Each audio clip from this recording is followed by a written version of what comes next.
नमस्कार दोस्तों। तो आज हम लोग बात करने जा रहे हैं एक ऐसे इंपॉर्टेंट टॉपिक के ऊपर जिसने पूरी दुनिया की इकोनॉमी को हिला के रख दिया। एंड वो टॉपिक है डोनाल्ड ट्रंप एंड उनका टैरिफ। तो डोनाल्ड ट्रंप ने पूरी दुनिया के ऊपर 2 अप्रैल 2025 को रेसिप्रोकल टैरिफ लगा दिया। क्या ये सबसे बड़ा मास्टर स्ट्रोक था या फिर सबसे बड़ी बेवकूफ़ी? इसके साथ ही क्या ये मेक अमेरिका ग्रेट अगेन का नारा था या फिर make Donald Trump rich again का एक मास्टर प्लान था? तो आइए इस टॉपिक को हम लोग इन डेप्थ में देखते हैं। 2 अप्रैल 2025 के बाद जैसे ही डोनाल्ड ट्रंप ने रेसिप्रोकल टैरिफ की अनाउंसमेंट की, उसके बाद दुनिया भर के मार्केट में एक क्रैश देखने के लिए मिला। एंड ये सबसे ज़्यादा क्रैश हम लोगों को यूएस मार्केट के देखने के लिए मिला, जहाँ पे $11 ट्रिलियन का मार्केट कैप वाइप आउट हुआ।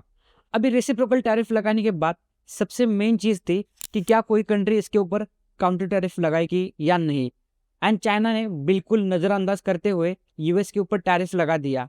एंड इसके साथ ही ट्रंप ने भी रातों रात चाइना के ऊपर एक्स्ट्रा 50% मतलब कुल मिला के 104% टैरिफ लगा दिया। इसके बाद चाइना ने भी काउंटर वार करते हुए यूएस के ऊपर 104% का टैरिफ कर दिया। एंड यही से शुरू होता है ट्रेड वॉर। अभी हाल में यूएस ने चाइना के ऊपर 134% का टैरिफ लगा दिया एंड चाइना ने भी पलटवार करते हुए यूएस के ऊपर 134% का टैरिफ लगा दिया। एंड ये टिट फॉर टैट गेम चलता जा रहा है। अभी देखो, यूएस ने चाइना के ऊपर 145% का टैरिफ लगा दिया एंड इसके अगेंस्ट चाइना ने भी सेम टैरिफ लगा दिया। अब ये गेम कब तक चलेगा ये ट्रंप और चाइना ही जाने। उल्टा ट्रंप के टैरिफ के बाद चाइना का एक्सपोर्ट 12.4% जंप किया है, जो कि मार्च महीने में। एंड ये जो डेटा है मार्च टू मार्च कैलकुलेट होता है।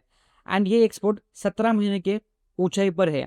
मतलब आपका डिसीजन जो है वो दूसरी कंट्री को ग्रेट बनाने के लिए लगा है।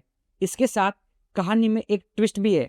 हम सब जानते हैं ट्रंप एक पक्के बिजनेसमैन है। एंड क्या यहाँ पे एक बड़ा बिजनेस किया गया है ट्रंप द्वारा? तो क्या हो सकता है कि ट्रंप ने एंड कुछ हेज फंड्स ने मिला के यूएस मार्केट में शॉर्ट पोजीशन बनाई एंड उसके बाद बड़े पैमाने पर पूरी दुनिया के ऊपर रेसिप्रोकल टैरिफ लगा दिया। एंड इसके चलते यूएस मार्केट में हम लोगों को भारी भरकम गिरावट देखने के लिए मिली। इसके साथ ही जैसे ही चाइना ने काउंटर टैरिफ लगा दिया, ये गिरावट और भी बढ़ती गई एंड नास्डैक हेवी इंडेक्स है वो लगभग रिसेशन के कगार पे आके खड़ा हुआ। तो 6 अप्रैल तक यूएस मार्केट में हम लोगों को गिरावट देखने के लिए मिली। अचानक से 7 अप्रैल को एक न्यूज़ आती है कि ट्रंप जो है वो 70 कंट्रीज के ऊपर रेसिप्रोकल टैरिफ जो है वो 90 डेज के लिए पॉज करने जा रहे हैं, एक्सपेक्ट चाइना। एंड उसके बाद यूएस मार्केट में निचले लेवल से लगभग 5000 पॉइंट की तेजी देखने के लिए मिलती है, वो भी सिर्फ 10 मिनट के अंदर। उसके बाद तुरंत ही व्हाइट हाउस से एक न्यूज़ आती है कि ट्रंप किसी भी तरीके का पॉज या फिर कोई भी छूट देने के लिए अभी रेडी नहीं है। उसके साथ मार्केट में फिर से सेल ऑफ देखने के लिए मिलता है। लेकिन ड्रामा अभी खत्म नहीं हुआ। उसके 2 दिन बाद 9 अप्रैल को रात के 8:30 बजे एक न्यूज़ आती है, सेम न्यूज़ कि ट्रंप जो है वो 17 कंट्रीज के ऊपर से रेसिप्रोकल टैरिफ को 90 डेज के लिए पॉज करने जा रहे हैं, एक्सपेक्ट चाइना। अभी एक चीज़ यहाँ पे देखो, 7 अप्रैल को ये न्यूज़ बाहर आती है एंड इसको आप फेक न्यूज़ बताते हो एंड 9 अप्रैल को सेम न्यूज़ आप लोग डिक्लेयर करते हो। मतलब क्या ये न्यूज़ किसी को ऑलरेडी पता थी एंड वो लीक हो गई थी एंड उसको आपने झूठा साबित किया एंड 9 अप्रैल को सेम न्यूज़ आप लोगों ने डिक्लेयर करी। एंड 8 अप्रैल से लेकर 9 अप्रैल के दरम्यान यूएस मार्केट में पिछले 8 साल का सबसे बड़ा हाईएस्ट वॉल्यूम देखने के लिए मिला, वो भी एक दिन में। मतलब यहाँ पे थोड़ा सा गौर करने की चीज़ है। आपने क्या किया, पोजीशन बनवाई एंड उसके बाद आपकी न्यूज़ जो है वो आपने डिक्लेयर करी एंड यहाँ पे आपने अच्छा खासा पैसा कमाने के लिए एक अपॉर्चुनिटी ढूंढी।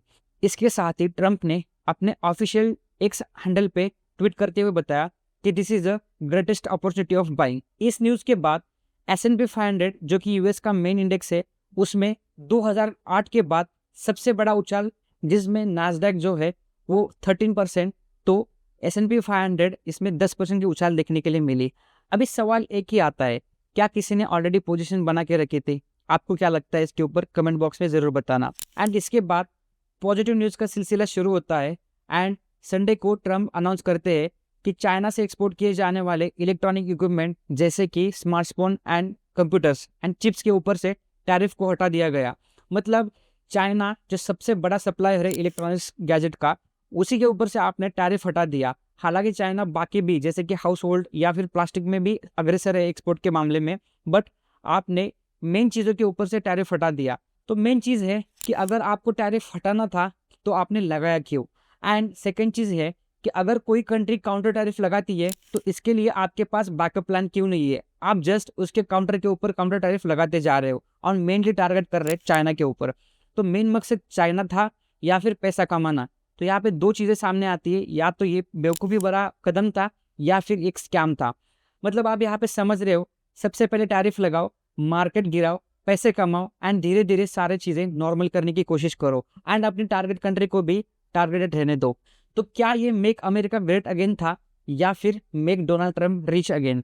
तो यहाँ पे इसके ऊपर आपकी क्या राय है ये भी कमेंट बॉक्स में जरूर बताना। यहाँ पर इलॉन मस्क ने ट्रम्प को वार्न भी किया था कि चाइना के पास $800 बिलियन से भी ज़्यादा बॉन्ड्स होल्ड करता है एंड अगर चाइना ने बॉन्ड्स को सेल ऑफ करना स्टार्ट कर दिया तो बॉन्ड्स की सप्लाई बढ़ेगी एंड बॉन्ड यील्ड बढ़ती जाएगी एंड इसका डायरेक्टली इफेक्ट जो है वो यूएस के डेट पे आ जाएगा। तो यहाँ पे बॉन्ड्स मतलब एक तरीके का कॉन्ट्रैक्ट है जिसको गिरवी रख के आप लोन ले सकते हो। जब से टैरिफ वॉर शुरू हुआ है तब से यूएस की 10 ईयर बॉन्ड यील्ड जो है वो 4.8 के पास जा चुकी है। तो यहाँ पे एक चीज समझो कि बॉन्ड एंड यील्ड का कोरिलेशन उल्टा है। मतलब अगर बॉन्ड गिरता है तो यील्ड बढ़ती है एंड जैसे कहा यील्ड बढ़ती है तो डायरेक्टली इम्पैक्ट यूएस के डेट पे आ जाएगा। एंड अभी देखो अप्रैल में यूएस के डेट की रीबैलेंसिंग भी आ रही है। तो जब यूएस न्यू लोन बोरो करेगा तब उनको ज़्यादा इंटरेस्ट रेट पे लोन उठाना पड़ेगा। तो ये यूएस के लिए एक सेटबैक हो सकता है। मतलब एक तरीके से आप अपनी कंट्री को मुसीबत में डाल रहे हो। सो बॉन्ड यील्ड बढ़ने की एक और वजह है वो है ट्रम्प का टैरिफ एंड इक्विटी मार्केट में अनसर्टेनिटी। अगर यहाँ पे बॉन्ड यील्ड बढ़ती जाती है एंड चाइना जो है अपने बॉन्ड्स होल्ड करता है तो यहाँ पे एक चीज़ देखो, यूएस अपना डेट घटाने के लिए अगर इंटरेस्ट रेट पे करता है वो तो सीधा डायरेक्टली जाएगा चाइना के पास एंड चाइना जो है वही पैसा लगाएगी रेड आर्मी को डेवलपमेंट करने के लिए। मतलब एक तरीके से चाइना जो है वो अपना आर्मी लेवल जो है वो स्ट्रांग करेगा एंड इसी की तरह आप अपनी कंट्री को मुसीबत में डाल रहे हो। यहाँ पे एक और ट्विस्ट है, ट्रम्प चाहते हैं कि जेरम पावेल इंटरेस्ट रेट कम करे ताकि बॉन्ड यील्ड में गिरावट दिखने के लिए मिले और ये एक इकोनॉमी को बूस्ट मिलेगा। बट जेरम पावेल जो है वो अपने पॉलिसीज के ऊपर ठाम खड़े हैं। वो कहते हैं अगर टैरिफ के चलते इन्फ्लेशन बढ़ेगा एंड इन्फ्लेशन बढ़ेगा तो रिसेशन आएगा। तो यहाँ पे उनके बीच में भी एक बड़ी कंट्रोवर्सी चल रही है। तो ट्रम्प जो है वो हर तरीके से फंस चुके हैं। मतलब उन्होंने जो प्लान किया था वो उनके ऊपर ही भारी पड़ रहा है। तो सवाल फिर वही है कि टैरिफ ये कदम जो है वो अमेरिका को ग्रेट अगेन बनाना था या फिर बेवकूफ़ी भरा डिसीजन था जो कि यूएस को डुबा ले सके एंड वही देखने के लिए मिल रहा है। तो दोस्तों इसके ऊपर आपका क्या कहना है कि टैरिफ जो है एक मास्टर स्ट्रोक था या फिर एक चालाकी भरा स्कैम जिससे बड़े बड़े लोगों की पॉकेट भरी जाए?